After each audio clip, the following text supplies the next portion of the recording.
join us as we progress.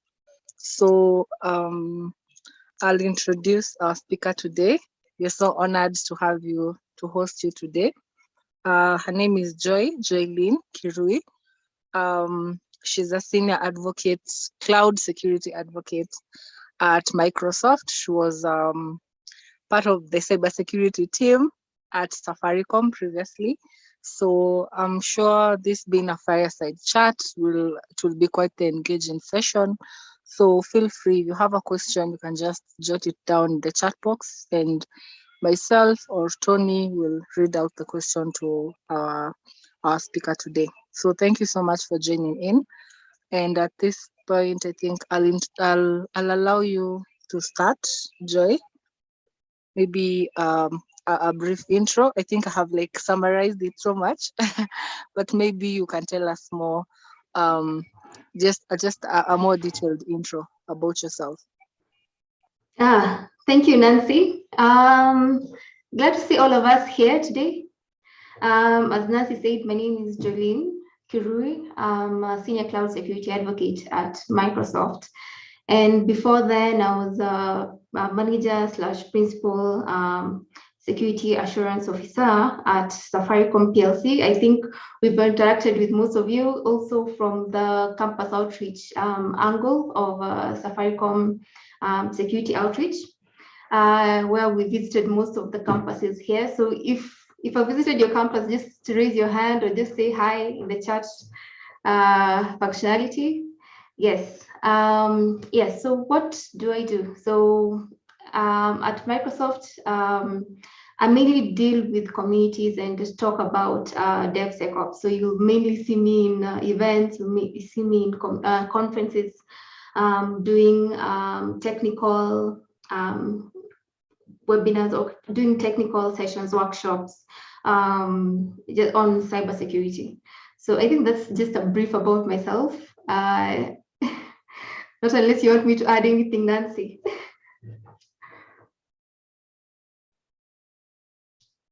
Yeah, I think you have covered it. I think yours was more detailed than what I said. Yeah, I can see, yeah, you did come to our uni. Maybe Tony, you can tell us which uni was that. So yeah, I think Tony, I'll allow you to take over the questions bit, but as I've said, feel free to ask questions. You can just maybe jot it down in the chat box and we'd be happy to read them aloud.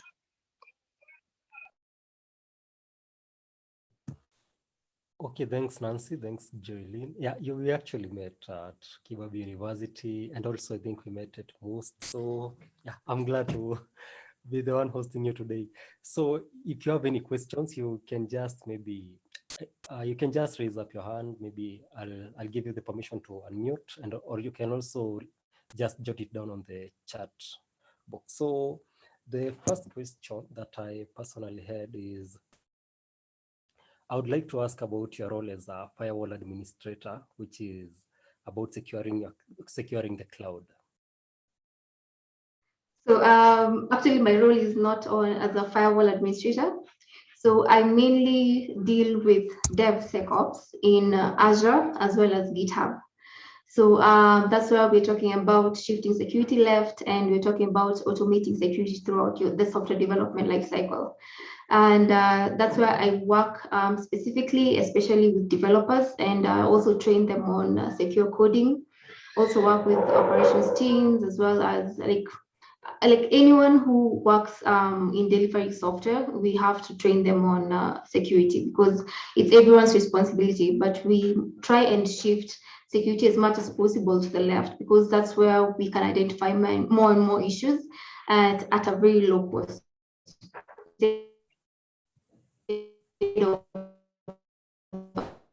Identify these vulnerabilities when there's a correction. I don't do firewall administration, I do DevSecOps. Thanks, Tony. Oh, thank you for that. Okay, you've mentioned Azure. I think I'll ask this one. Okay, you have definitely used other cloud platforms. Okay, how would you compare the security of these other cloud platforms and Azure? So I didn't get you there. I'm saying, like, So you work with Azure, Microsoft Azure. Then we have these other cloud platforms. We have DigitalOcean. Okay, we have GCP, AWS. Okay, how would you compare the security features between Azure and these other platforms? Okay, because personally, I'm new to Azure. I mean, just disable my video and see if I'll hear you better. Maybe you can just come back. Okay. Let me also try and raise the volume of my mic. Okay, can you hear me now clearly? Yes, we can. Okay, thank you. Joy, can you hear me? Not sure why I'm not.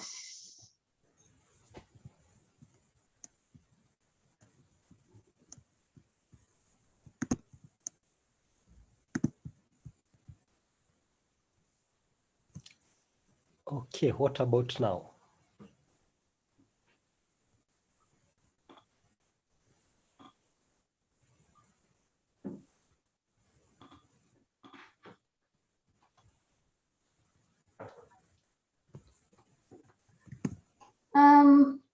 Maybe not really, but maybe you can just rephrase and just come back. Okay, I was saying you mentioned about Microsoft Azure, and then you also have these other cloud services. We have the DigitalOcean, GCP, AWS, all those. So how can you compare the security features present in these other platforms to Azure? That's a good question. That's a very good question. So if you've done certifications maybe around AWS, and then you come and do AWS security, and then now you come and do for Azure security, I tend to think security is just fundamental, like it's the same across, it's just different names, same technology, different names. So it cuts across all of them. So if you have like expertise like in Azure, and then now you move across to like AWS or vice versa or GCP, it's almost the same, just different same technology, different names. Yeah, to answer your question, once you've mastered security in one cloud provider, it's very easy to pivot or to move to another cloud provider. Okay, so you But can say from my experience in terms of using the different cloud providers, in terms of security, one that I've seen that actually puts security first is Azure, because in terms of even giving you recommendations from on all your resources on open ports, like on CIS recommendations, once you've enabled something like Microsoft Defender for Cloud, it will tell you all your resources are actually vulnerable to this particular vulnerabilities. And it recommends, it gives you a score. Now there's that Azure score, which tells you that you're not meeting this particular security score. So it tells you that you have to patch these particular vulnerabilities. And for me, I find that to be actually one of the best features in terms of as a cloud provider, having it as a security first platform. okay, thank you for that. Maybe you can now tell us your journey to becoming a cloud security engineer. My journey, let me just start maybe from way back, how I even got into cybersecurity. So I remember, like, even before doing cybersecurity, I was mainly a software engineer, just building software, building stuff. Like, you would find me mainly in the USIU library, just coding and doing some nice stuff. I don't know if there's anyone from USIU here, but yeah, just say in the chat. But at least from there, I was mainly building software, and I really found a lot of passion in that. But I remember one time, I think one of my systems was actually compromised. And then that's when I became curious, like, how can I build more secure products? So I should give this analogy, like, if you have this particular product or software, it's like, and you don't incorporate security, it's like you have a very beautiful house and with no doors or windows. So anyone can just come in and take that 2-door fridge, they can come in and take that big TV screen of yours. So that's why I became very intentional about learning how to do secure coding. So my first interaction with cybersecurity was with CH, just to learn the fundamentals. Yes, it helped me just to introduce me into the basics of cybersecurity. But one thing that really helped me as well was Googling. And because I usually say like Google is a hack, because you have to know how to do a lot of research around secure coding if you're actually using some secure functions, because some of these things they're already online, they're already available. So you have to do a lot of research as well. So that's why I delved into cybersecurity, just to know how to build more secure products. And from there, I don't know how it happened, but I just found myself in Safaricom, where I started off as an information systems auditor. And then after that, I joined the cybersecurity department, where I was a SOC analyst. I think we were the first people to join the SOC analyst team. I know at that time, it was back in 2016, having SOC wasn't really available. Like, we were among the first SOC analysts in Kenya. And I remember that time thinking that we were not actually many, and that's when at least SheHacks came in, and at least we've seen more and more people joining cybersecurity. And after being a SOC analyst, I joined the security assurance team. So security assurance is whereby you're mainly an ethical hacker. You are involved in a project from the onset, from requirements gathering all the way until the project goes live, where you hand it over to the ops team. So you have to emulate and think like a hacker, try and find all the vulnerabilities possible within a product before it goes live. And I just grew in ranks there, and became a manager for the security assurance team, and where I left last year. And I joined Microsoft in November as a senior cloud security advocate. So as a senior cloud security advocate, as I mentioned earlier, I mainly deal with DevSecOps, but I don't limit myself to DevSecOps alone. I do a lot of infrastructure security. I do a lot of IoT security, AI security as well. Like anything that touches on technology, we always have to look at the security angle to it. So you'll find me collaborating with other teams as well, like if it's the data and the AI team, just to see how we can talk about security in whatever technology that they are talking about, that they are deploying. So I think that's yeah, just a brief of how I got into cybersecurity.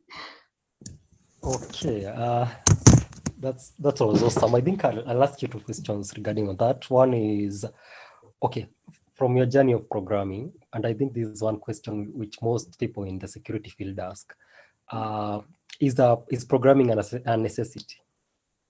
Like, do you need a good background in programming for your role? I've seen a lot of like discussions around this on Twitter. There was a sort of a back and forth discussion, sort of argument on Twitter sometime last year. And sure.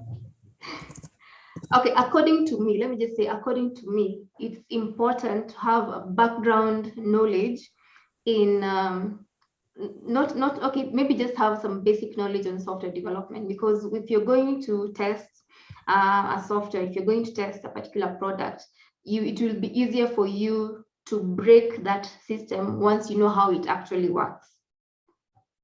Yeah, because if you don't have that background knowledge of software development, like of how that product was actually developed, then it will be kind of hard to actually find as many vulnerabilities as possible. Because initially say like, for us, you have to get lucky like almost every time. A hacker has to get lucky just once for them to infiltrate your system and gain access. You get. So according to me, it's important to have some background knowledge on software development. But remember, cybersecurity is quite broad. So you'll find that you're not actually just working on software. So you actually don't need that software engineering background knowledge. Maybe you're just dealing on database security. So you'll need that knowledge on inside knowledge on database structure, and like you have to know some in-depth technology into how that technology actually works. But it's quite debatable. I know. I saw someone had raised their hand. Let me see. Okay, but thanks for that. Okay, and I think we'll have you one day for a session on. I heard you talk about secure coding. I think that's also related to defensive programming. Yeah, Yes. maybe we can have you. Yes. We can arrange for a session. Okay, Yes. there's a question in the chat from Shell Ruddy. Microsoft being renowned for Azure cloud platform, do you consume any other cloud or related services from other vendors? If so, to achieve, I think can you say it? Maybe we can understand it better. Yeah, I can say, do you consume any other cloud or related services from other vendors? If so, to achieve what in particular? And if not, why not?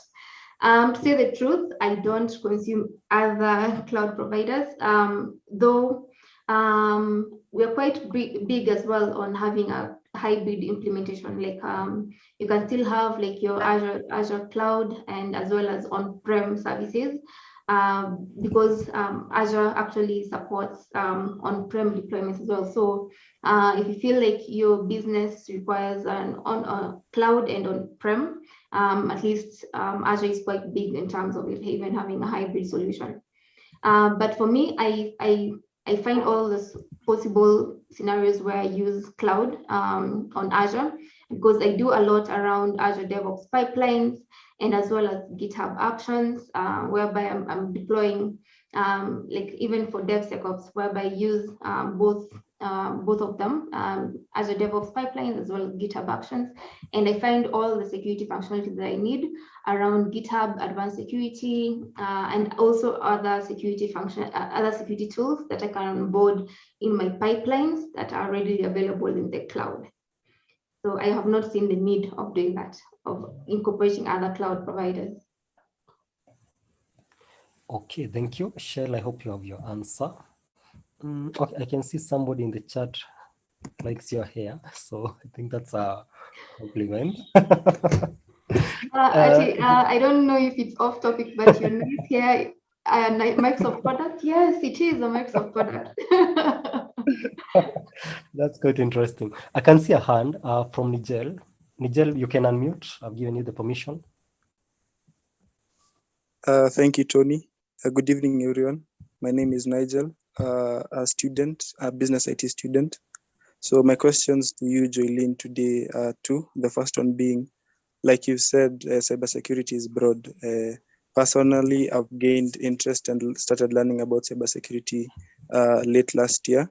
So for someone who wants to dwell into DevSecOps, maybe is there a standard guide that you can give, maybe the foundations that can help you to get to where you are or even further in DevSecOps in terms of maybe certifications and even university degree holding? Are they important? Are they relevant? Maybe just a simple roadmap if one to follow. Then maybe I can go to the second question.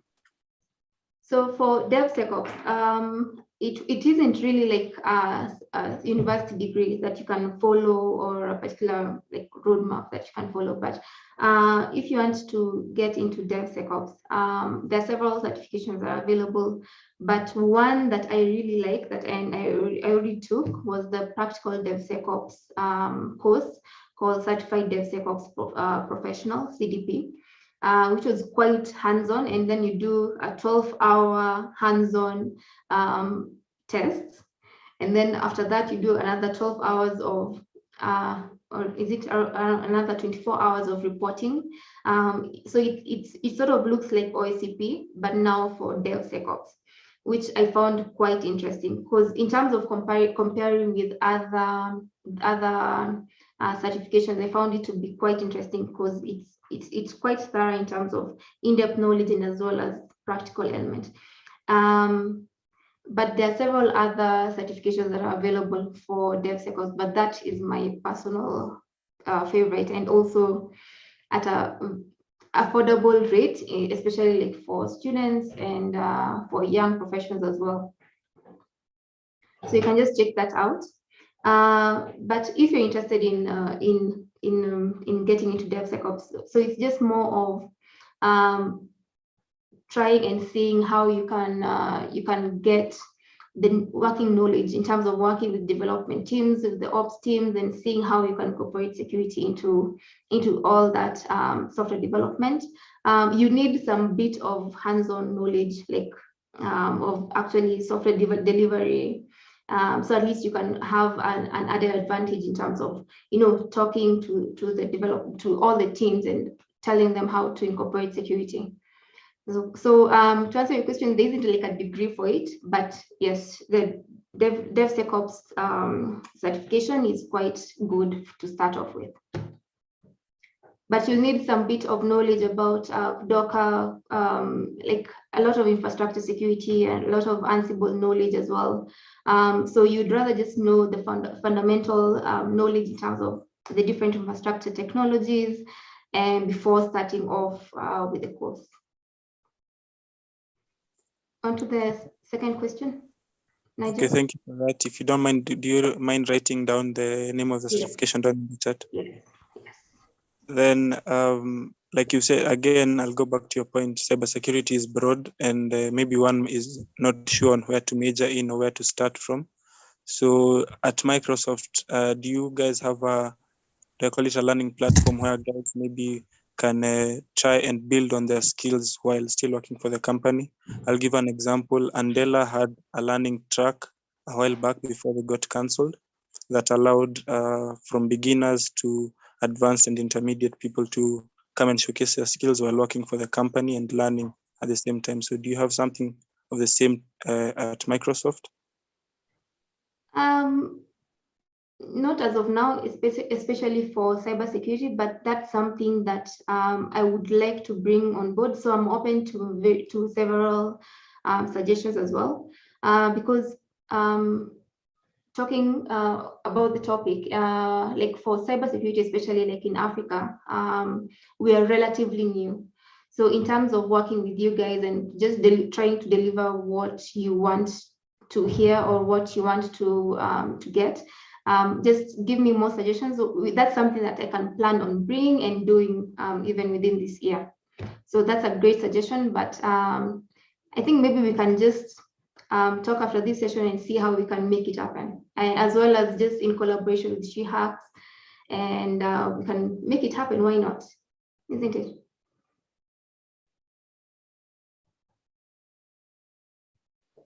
Yes, I think it will be a great platform because many of us students, and I'll speak for myself, it's kind of confusing. You have all this information, but you don't know where to start from and which path to take. That's why I started with the roadmap question, maybe the basics. So we also have quite a number of resources for Learn modules. So if you go, I will post it on the chat, but we have several Learn modules where you can go and do some cybersecurity learning.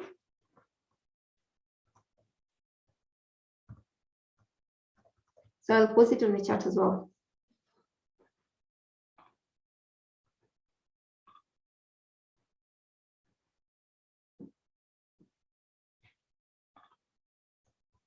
Thank you, Nigel. So I'm seeing there's a question here from Max. Are guys at Microsoft allowed to use Linux? That's a very interesting question. Do you know, like, almost, okay, I might have the statistics wrong, but majority of the machines running on Azure are Linux. Like, we are really Azure Linux friendly. So that's one stereotype that we encounter, but yes, Microsoft is pro Linux. That's interesting. It's like asking the CEO of Airtel whether he uses Safaricom. So there's somebody who asked me to inquire what are you. Oh, he's interested in knowing your programming skills. That you have. My programming skills. Yeah. So languages. In terms of. He wants to know the languages that you have done. The programming languages.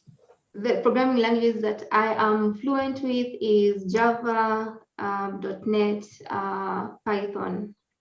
Okay, yeah, some JavaScript. So in terms of the others, I have some working knowledge. So at least whenever I'm trying to read through the code, I can understand it and see if there's a particular vulnerability. Some components of breaking into systems require some manual review of code just to see if it was actually done right. So you need that understanding of how, the basic understanding of how the code works. Okay, thank you for that. I believe you have got the answer.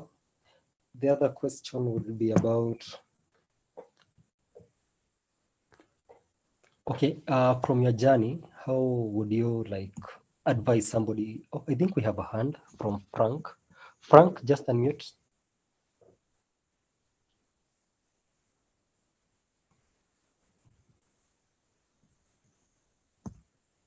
Hello, Frank.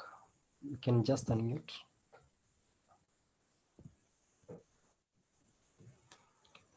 Okay, in the meantime, I can see a question. Does Microsoft advocate for open source? If so, to what extent? And what products or services are open source for researchers to work with? Yes, Microsoft does advocate for open source. In terms of what products or services, there are several. Let me get the correct list. But in terms of security, we have several, like Noobsgen. Maybe you can just have a look at it.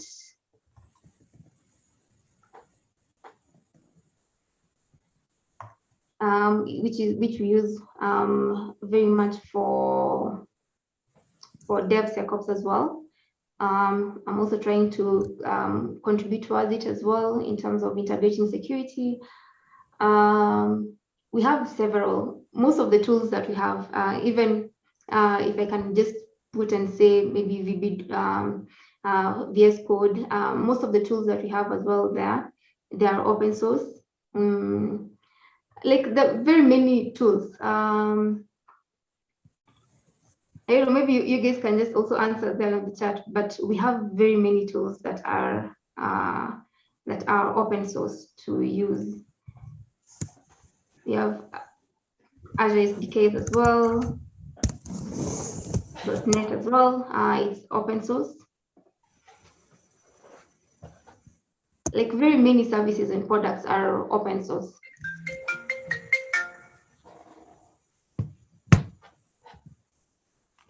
Okay, thank you for that. Frank says he has an issue with about unmuting the mic. Let me try.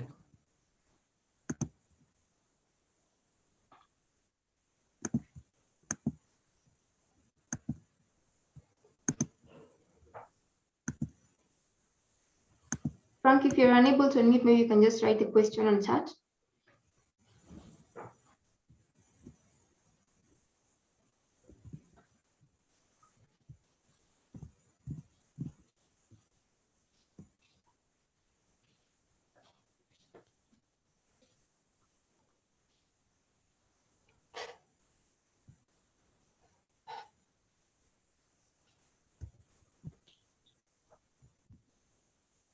Maybe Tony, you can just go to the next. Okay, yeah. Okay, the next question is, from your journey and from your experience, how would you like guide somebody who wants to get started with cloud security? Okay, so if you want to get started in cloud security, I know one way that we learned or dived into cloud security was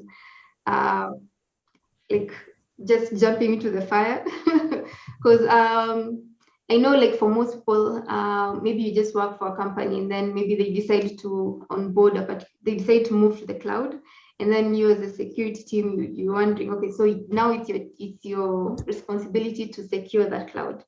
So you have to do a lot of learning. I know that's how most of us learned or got started into cloud security. because now more and more companies are moving towards the cloud. So you're wondering, okay, so how do I do what I was doing on-prem, securing like the way you're doing the on-prem security, but now doing it for cloud security. So it depends with what cloud you're using and what security functionalities or what security products that are available or offered with those cloud providers. Once you understand the security products or features that are offered by the cloud provider, you can be able to understand what scope is actually covered and how you can actually deploy or use those particular products or functionalities to protect your customers as well as your data. Because I should say, like, security is just fundamental. Like, if as long as you are meeting the confidentiality, integrity, and availability, like all those products, all those security features, they try and meet that. So just try and see what features are there and what gap is actually there, and also try and understand what regulations are there within your country that has to be met in terms of also data protection. And try as much as possible if it's data, because I know there's some like in Kenya, there was a time they were saying like customer data should not be stored outside the country. So you know that there was a lot of back and forth in terms of cloud adoption, whereby most cloud providers don't have sites or within a particular country. So you're wondering how you can be able to meet that particular requirement if it's not there. So you'll find most people maybe having a hybrid solution whereby you have like data stored on-prem and then also some services running on the cloud. So yeah, just to answer you, how to get started in cloud security, just start off by trying and playing around with it. Like for Azure, we have several, like you can have access to Azure for free for like 1 year. Just try and get access to it. Deploy, just try and deploy a vulnerable app and see how you can be able to deploy WAF. You can be able to deploy like Azure Monitor, how you can be able to even use Azure Kubernetes services, how you can be able to use Microsoft Defender for Cloud to just to protect that particular application. Also, try and see the particular recommendations that are given in order to secure that particular system. Because as I said, at least Azure has a security first mindset, and it has an overall view in terms of recommendations, in terms of your resources, in terms of security. So how to get started in cloud security? Like for Microsoft, we have several cybersecurity certifications as well. Just to highlight, we have SC100, which is the Microsoft Cybersecurity Architect. Also SC200, which is the Microsoft Security Operations Analyst. We also have SC300, which is the Microsoft Identity and Access Administrator. AZ500, which is the Microsoft Azure Security Technologies, and as well as MS500, which is the Microsoft 365 Security Administration. We opened up, we have some trainings that will be happening the whole of May on Tuesdays and Thursdays. I don't know if you guys registered, but we'll also be offering like the AZ500 certification for free once you finish the course and you've gone through the cloud skills challenge in terms of extending the knowledge from the sessions that you've had and also adding from the Learn modules. So I don't know if you guys have done or registered, so let me know if you registered for the course. Thank you for that, Joy. And can you talk about something about certifications? Yes, I've just covered certifications. So I've covered the 5 certifications that we have for cybersecurity. The SC100 is in beta stage, but it will be available as of next month. But you can still do the exam, and as well as I mentioned, let me just share these certifications on chat as well. So as in summary, SC100, 200, 300, as well as AZ500 and MS500. I see Glory registered. Thank you. Okay, I see several questions. Let me give them.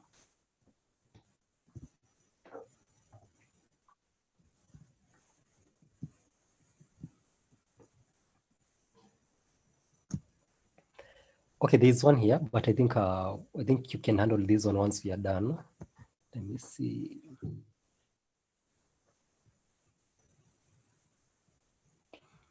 There's this question from Frank. Oh, I think he has pasted it here.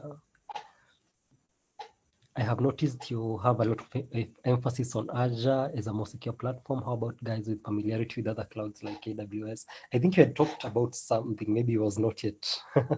You can maybe just say something.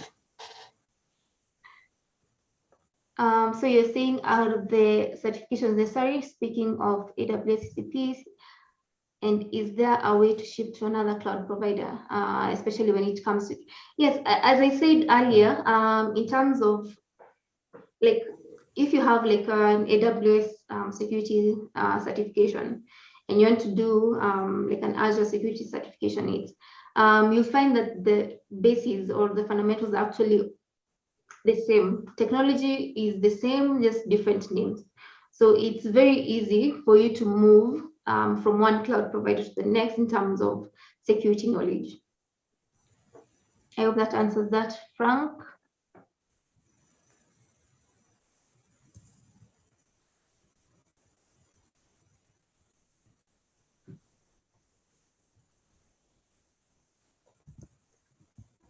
Okay, thank you. I had some problem with my mic. So there's a question from John Mosioki. He's our campus lead at ZTech. So it's saying, can you ask this for me? How does Microsoft hire through referrals, third parties, or direct interviews? That's an interesting question because let me just say how I got in. Like I remember it was just a random, boring Monday morning. I was just scrolling on LinkedIn and then I just saw this job post and I was like, wow. So they're finally hiring for cybersecurity in Kenya. So I just went through and I asked someone from who's in Kenya from Microsoft to refer me.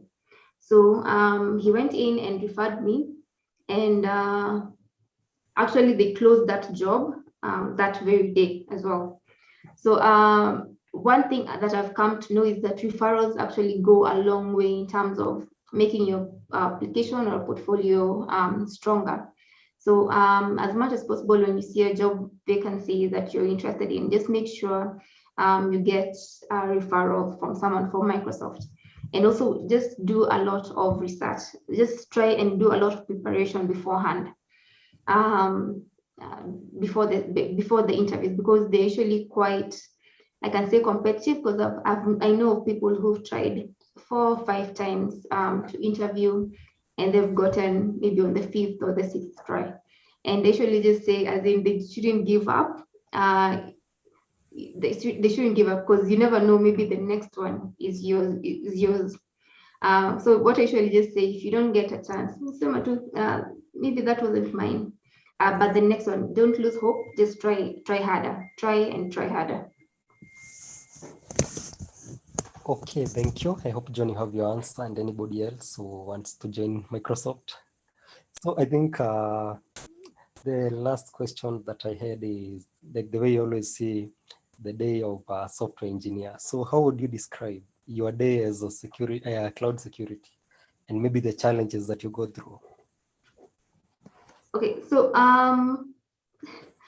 there are several ways you can. Okay, like for cybersecurity, I know Evelyn works with the product team in terms of security. So you can join Microsoft as a product manager. We also have Brian Ombongi, who's as an application security analyst within Microsoft. So we're seeing more and more security vacancies opening up for Kenyans. So what I would recommend or suggest is that you be as active as possible in terms of extending your knowledge of cybersecurity, because the opportunities are actually getting more and more. As of last year, we didn't have like cybersecurity roles within Kenya or Africa. But now we're seeing more and more. So the hope is getting there. And so as on a day-to-day basis, so as I told you that we have different cybersecurity roles, but for me specifically as a senior cloud security advocate, I mainly work with the product teams as well as communities. So I would think of it like developer relations, whereby I work with the product teams in terms of bettering them, giving feedback from the communities as well, in terms of if you find some bugs, if you find some issues, or if it's not identifying the issues that you thought it would, we give that feedback to the product team in terms of enhancing the product, and as well as having new features. If you request for new features, we bring that suggestion to the product teams, they incorporate them, and then we give them back to the communities in terms of also training you on how to use those particular features. But not only that, we do a lot of content writing in terms of YouTube, in terms of blogging, in terms of workshops, in terms of conferences. So if you're on LinkedIn, you'll see me maybe going around just talking at conferences and delivering content around especially DevOps and around cybersecurity. So it involves a lot of traveling and a lot of people engagement and a lot of community work. So that's a day-to-day, like that's my day-to-day work. I know, like Patricia was just telling me that yeah, it's like they just customize the role to suit you because that's what we used to do, especially like with campus outreach. Where I know Tony, you said I was in your campus, is talking about cybersecurity. So it involves a lot of not only students but also professionals, how to upskill them, and also training developers on secure coding. Okay, thank you for that. But it's a very interesting role because no one day is actually the same. So it's actually up to you to create or to plan yourself in terms of delivery. So you say that this month I want to deliver this particular number of conferences, this particular number of YouTube videos. Yeah, so it's really up to you. So if you want to get into advocacy, you can just chat me. I'm very happy to help in terms of, just talking about it. As I said earlier, I usually open up my calendar on Tuesdays, Thursdays, and Fridays, just talking about cybersecurity. So I will also post that on chat in case you need some one-on-one time in terms of mentorship. Okay, thank you. That sounds interesting. I think there's so many questions here on the chat. So from different topics, I hope you'll be able to handle them. Let me just see. There's one from Frank. I think this is his second question. He asks, how relevant are CTFs and bug bounties to your role? Do you recommend playing them? I totally recommend playing them. And so that's one thing as well that I'll be bringing in very soon in terms of also having cloud CTFs. So Frank, I hope I'll be seeing you in one of the bug bounty programs for Azure in Africa. So yes, it plays a very critical role because you find a way of, the more you play CTFs, as in you try and expand your way of thinking of actually trying and exploiting or just getting a flag. So for me, it opens up your way of thinking because, as I said earlier, for you as a security analyst, you have to think of like 100 different ways of exploiting a vulnerability. So CTFs really helps, and bug bounty programs, yes. So I hope we're enrolled to the bug bounty programs available, like for Safaricom as well as for Microsoft. Sorry, I have to just mention Safaricom because that's where I say I'm an alumnus. But yes, we have several bug bounty programs. Imagine just trying and use your skills and getting money at the same time. So yes, CTFs and bug bounties play a huge role, especially when you're going to a job interview and then you're like, by there I'm on the top 1% CTF players on in Africa, that gives you an edge in comparison to other people.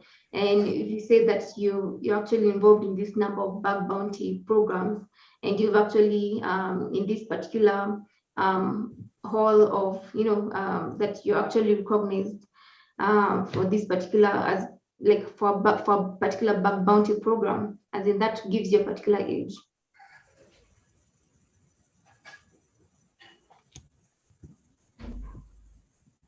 So I see Frank continued to ask, and for the guys who have learned cybersecurity without a well-defined path, so in quotes, YouTube guys, how would you advise them so that they can finally land their jobs aside from certifications?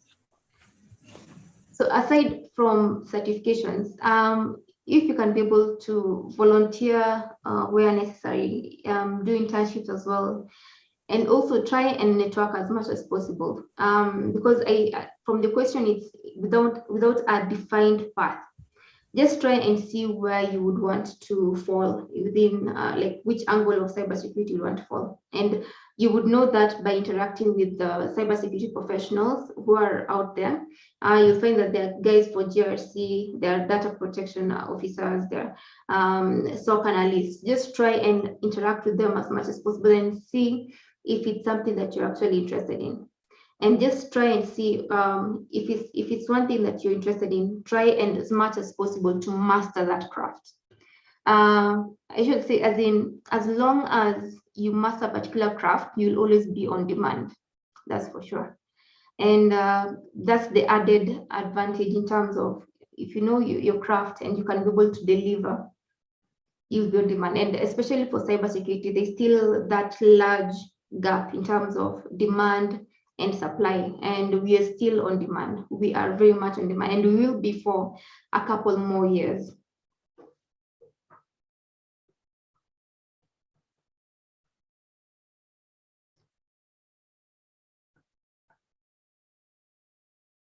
Tony? Oh, my mic was off. Sorry for that. So I'm saying, like, thank you for that. I'm trying to go through the chat and see the questions asked here.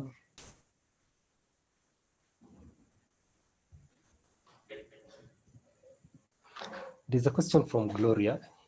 I just lost it. Oh, he's saying, from the Microsoft certifications you shared, what's the level of complexity and which one should one start with? So I'd recommend starting with the SC 100, the SC 100, 200, 300, as well as but for, even if they say intermediate knowledge for AZ 500, I would say that that's a very good place in terms of learning the Azure security technologies, because that cuts across almost everything that you learn as well for SC 100, 200, 300. So you can start off with the AZ 500. Okay, thank you, Frank, and anybody else. I hope you have your answer. We have a question. Oh, Roy Ford Wanyeki asks for if you have any materials on cloud security. I can share that. Yeah, I think you can share that on our Telegram channel. Let me see the one. There's a question from Bruna. He's asking, how relevant are business skills in your cloud security advocate role? Almost zero. Okay, because I don't have to really like sell anything, because my work is mainly on the technical skills, knowing the technical know-how. And you'll find that unlike product teams who actually go and are more customer facing, that's where the business skills would come in handy. But you'll find 1 or 2 times that you're actually invited to talk to customers. So you do 1 or 2 like customer engagements, and yes, you won't need like the business skills, but all you need is just the technical skills. But as a life hack, it's important to have business skills, because security is there to support the business. Because even if security is your business, you still need to learn the security side of the business side of security. But in most cases, in most companies, if you have a product, security is there to support the business.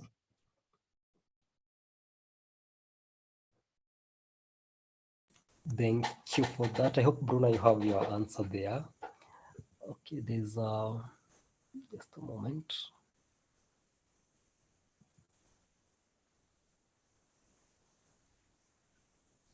There are two questions from Roy. I think you'll understand them better. Which specific data transmission do you encrypt, and what uptime guarantee do you make in your standard service level agreement, SLA?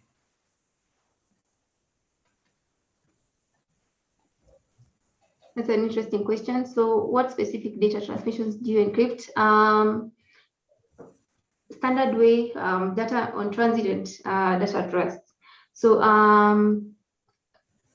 just like many other providers as well, make sure at least your transmission is secure. But it also depends on you, who's actually doing the actual integrations. If you're actually the database administrator and also the security guys, because you also have to do your due diligence.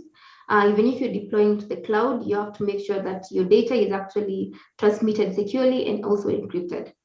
So just don't take it as is, do your due diligence throughout and go in, try and see if, do a man in the middle, just try and see if you'll actually see data on the clear. So in terms of SLA, I'm not so sure in terms of this particular uptime. I've not had a chance or a necessity to know that, but I can find out for you.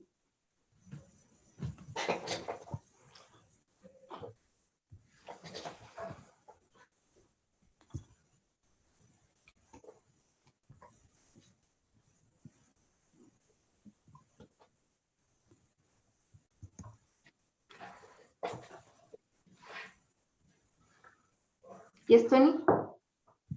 Okay. Somebody is asking how much the Microsoft certifications cost. So they usually range from around $100 to around $180. Okay, thank you. I think you can also ask about the cloud security certifications also.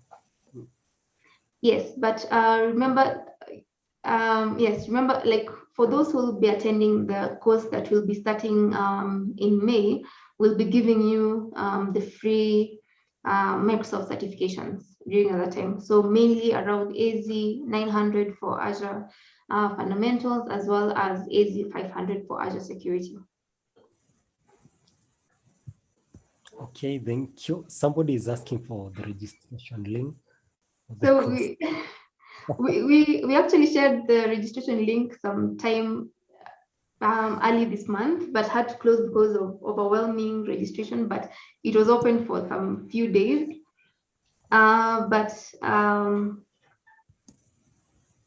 Yeah, so one thing that we'll do as well is just to have the course available on demand afterward.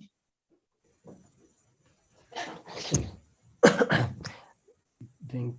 But Andre, I don't know which course you're specifically interested in. We have several other training courses that run throughout, which also offer some free Microsoft certifications, especially for AZ 900.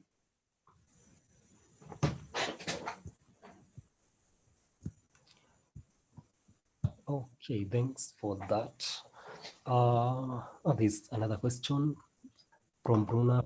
The adoption of Azure cloud, like in Kenya, are companies actively migrating to Azure? Yes. So I remember, like, I was in South Africa like 2 weeks ago. Especially it being like a hub for AWS, I'm seeing more and more companies moving towards like Azure, even in regions where it was mainly not maybe as so before. But I think more and more people are seeing the benefits of using Azure as a cloud. And yes, so to answer you, we are seeing more and more adoption of Azure as a cloud in Kenya. Yeah, companies are actively migrating to Azure. Okay, thanks for that. For those who want the Telegram link, let me paste it on the chat. Yeah, so you can just join there. I think Joy will share the materials there. So I can't see any other question. Or if I've left you out, you can just raise your hand, and I think you have the permission to unmute. Hi, Tony. Hello, Albert. Yeah, so I think I'll join later, but I have one question to Jolene. So probably this goes into the cloud security aspect of Azure. So now my question is, do we at Microsoft, do we have a specifically technical team that deals with specific services or in terms of security? This is from also from, let's say, the Sentinel environment, maybe management of the key vault, yeah, and generally specific services for Azure, yeah. Yes. Remember, all these are products, so they have a product team which has an engineering team. So even if to you you're using it as a security feature, remember it's a product, so it's actually developed by engineering team. So yes, if you have like particular questions around like Sentinel, Key Vault, so yes, there are some people who if you have particular concerns or anything, you can just reach out and we see how we can help you. Okay, so it means there are specific engineers for the specific Yes. products, right? Yes.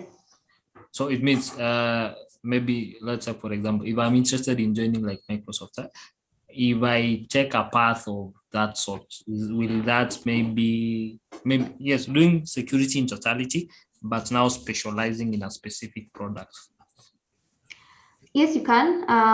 So we usually have, like when they're advertising for a particular security product, they'll say maybe we need a senior software engineer for Microsoft Defender for IoT. So though you wouldn't really like specialize for a particular product, just specialize as for being as a software engineer. Because now when you get there, that's when at least they'll define that this is the scope in terms of that product. So just treat it like as any other security, like any other product. The way you define a particular product, the way they do the architecture for that particular product, the way they scope, these are the integrations, these are the what's actually required. So you don't need like cybersecurity knowledge from as a, like for that to be able to develop those security products, because I think it's already defined. So it's just more of now building the product. So you shouldn't like specialize and say that I want to be a software engineer to do with Microsoft Defender for IoT. I want to be a software engineer for Microsoft Defender for cloud. So rather just specialize on mastering the craft in terms of software engineering. You get what I'm saying? Yeah, that's fine. That's fine. So maybe just to reiterate, is it that maybe more into integrations, right? Yes. Okay, that's fine. So integrating the various components come to Defender for IoT, Defender for the endpoints, Defender for cloud, all those. Yes. Okay, that's fine. I think thanks a lot, Jolene, for that. In case you have any more questions, I'll reach you on LinkedIn. Yes, you can reach me on LinkedIn, on Twitter. I'm happy to respond there.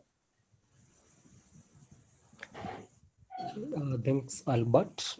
Oh, there's a question from Kingori. I think I didn't say it. I dropped off. He says, please link us up with the Safaricom bug bounty program.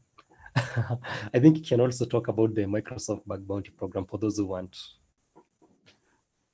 Okay. So let me just put the link there for Microsoft bug bounty. So for Microsoft bug bounty, we call it it's MSRC. So let me just post it here on the chat. So you can go in and register if you have any vulnerabilities that you found for a particular Microsoft product. You can just share there in terms of also getting that MULA. And so you're saying to be hooked up with the Safaricom private bug bounty program. So it's usually quite simple. If you find any security vulnerability, you send to bugbounty@safaricom.co.ke. Then they analyze and they add you. They analyze and probably now add you to the bug bounty program if they find that the particular vulnerability is actually valid. Yes, but I am quite keen in terms of reiterating that let's do responsible disclosure. Don't go about, I've seen very many people in the past years, when you find a particular vulnerability, you go to Twitter and you say, and you just boast that, found this vulnerability, I was able to get access to this customer data. Remember, nowadays, more and more like countries are becoming more security cautious in terms of also deploying security laws. So if you're found, instead of getting a job, so kitambo, you would probably get a job if you share and say that you're found of these vulnerabilities in the system. But nowadays, it's not the case. You might end up being jailed or even worse, being fined a lot of money. So do responsible disclosure, enroll for like bug bounty programs, and get the money for things for the vulnerabilities that you've actually disclosed. Thank you for that. I believe that's an advice to many. We still have more questions. There's a question from Bruna. Are cloud security roles at Microsoft geared more towards internal products or offering professional services to external clients? So I would lean towards more internal products. Okay.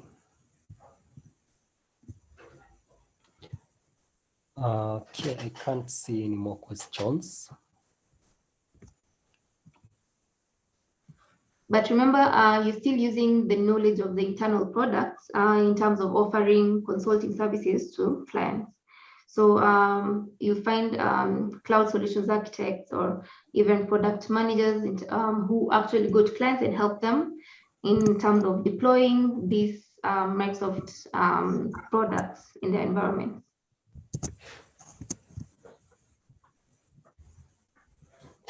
Okay, thank you so much, Joylene. Somebody's asking for the Telegram link. Let me share it again. So I think if you have, I see there are very many questions. So maybe I'll take some time just to also join the Telegram channel and answer as many questions as possible.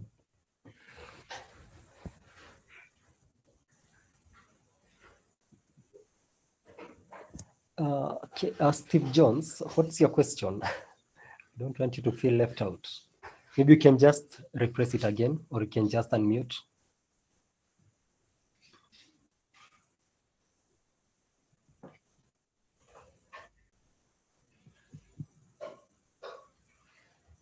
Oh, here it is. What's the most efficient two-way AD Authenticator to use for Active Directory? So it depends with your particular integration.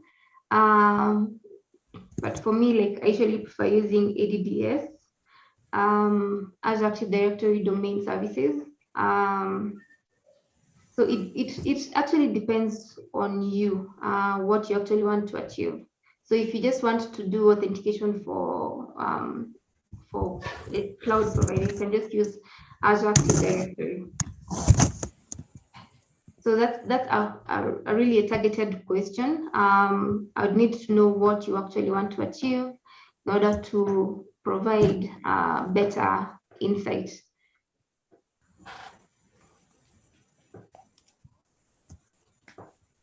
Okay.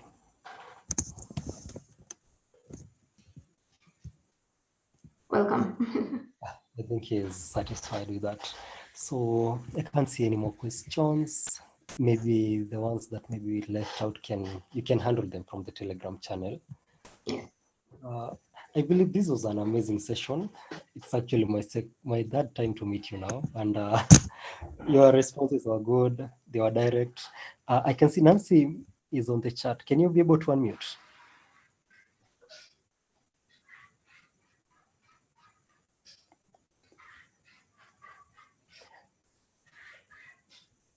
There's one more question. Nancy can't unmute, she's on the road. There's a question from 7byte. He asks some of the threats that the cloud faces.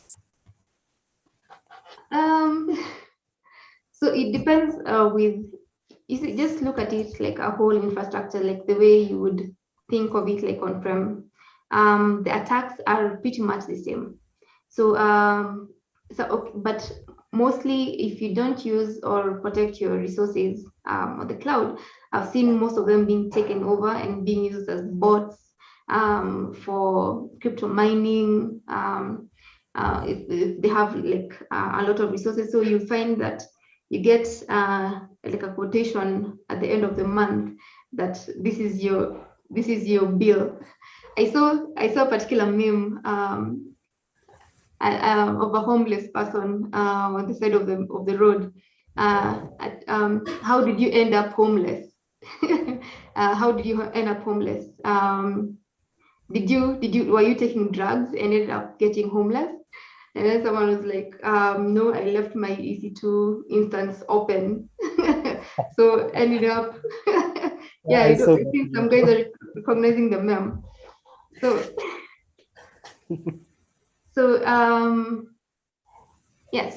even if you have those particular resources open, just make sure as much as possible that you have the correct authorization, the correct authentication around that, because you never know, that can be hijacked and someone can use your resources for the wrong reasons.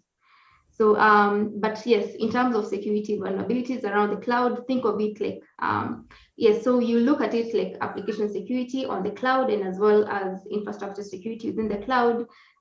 So just look at the components that you're deploying, and each of those components have security vulnerabilities. So you won't be looking at only OWASP top 10, but you'll also be looking at infrastructure security, network security, database security, if there is segregation, if they've deployed security controls like WAF, if they've put security monitoring controls as well, if you're using Azure Monitor, if you're using Microsoft Sentinel, if you have some things like Microsoft Defender for cloud enabled, if you're deploying best practices for your resources, if it's like Kubernetes, because remember, as I said earlier, you have to be lucky almost throughout. So that's why we are quite keen in terms of having security in depth, deploying as much security as possible, making it very hard for that particular hacker to access your resources. And now from there, at least just try and implement them as like best practice as much as possible. Because as I said, yes, if that guy, if you just forget that open port, that RDP port, and you put like default credentials and you have access, you put all those encryption in place, but that particular authentication is open and then someone just compromises. That's why we have to think of all the aspects within the cloud, break it down, see which can be used by a hacker to infiltrate your system.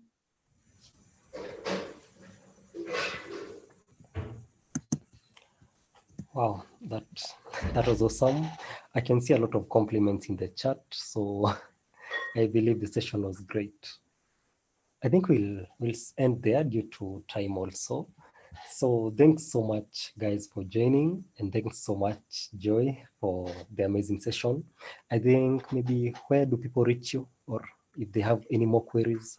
You can reach me on LinkedIn and on Twitter. But as well, if you need like one-on-one mentorship sessions, I had posted my ADP list link there. But that's for serious people only. So if you need like a one-on-one, or if you have like a group of people and you want just to talk, we can also book a session through ADP list. Okay, awesome. So thanks, guys, for joining in. I'll leave the meeting running for a while so that you can copy the materials on the chat. And we hope to have you, Joy, again for another session. Yes, I hope to be here again. Sure. I'm interested on having the defensive programming with you. Yes, let's plan on it. Okay, sure. So thanks guys for joining. I think we have reached the end, so you can just drop off and let's meet on Thursday for the community sessions. Bye. Bye-bye.